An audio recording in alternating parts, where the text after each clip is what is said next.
Hola amigos and welcome to Clase de Español. Today we're studying lesson 2.9 of Duolingo. Describe emotions, emociones. Everything ending with ION in Español is feminine, so las emociones. We start with aburrido. Aburrido is bored. Aburrido. Aburrido. Bored. Es una emoción, opposite to emocionado, which is excited. Don't say excitado, that's something different. Emocionado, emocionado, aburrido. Emocionado, aburrido. We also have cansado. Cansado is tired. We also have enojado. Enojado is angry. ¿Cómo estás? Estoy enojado. We're using the verb estar with these because they're emotions, emociones. They're transient, so we're using estar. Estoy enojada. Contento. Contento means happy and also feliz means happy. So estoy contento, estoy contenta, yo, porque yo soy mujer, I'm a woman. Estoy feliz, I am happy. And we're using estoy because these are transient, emotions pass through you. Estoy enferma. Enferma means ill. Bueno, no estoy enferma, estoy bien. You can think of infirm to help you remember that one.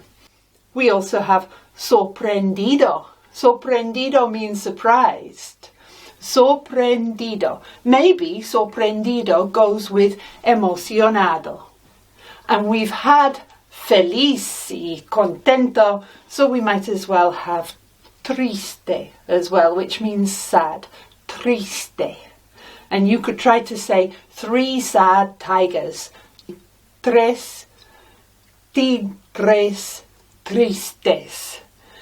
Get a speed up with that and then tell me when you can do it. Okay, in the last lesson, we had things like alto, bajo, inteligente. And these are permanent characteristics. So you might say, soy inteligente, soy simpática, soy alta.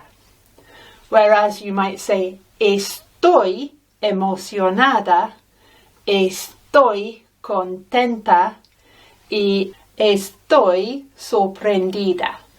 Okay? And that's the difference between ser and estar, or one of them.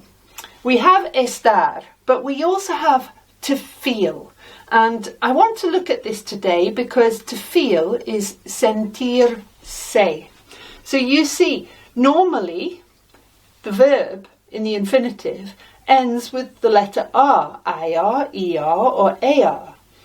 But sentirse ends with se. This is the infinitive verb.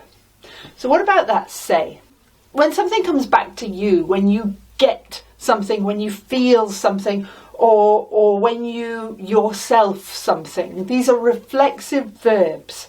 And for each person, each of the 6 different conjugations, there is a different reflexive particle. Let's look at them now. For yo, me. Tú, te. Él, ella o usted, se. Nosotros, nos. Vosotros, os. And ellos, ellas, ustedes, se again.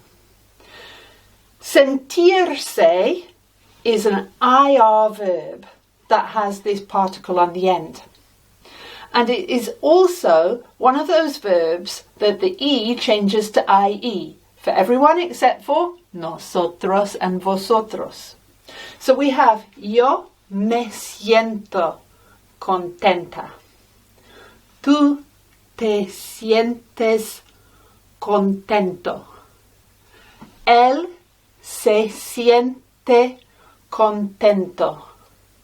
Ella se siente emocionada. Nosotros nos sentimos cansados. Vosotros os sentís cansados. Ellos se sienten aburridos.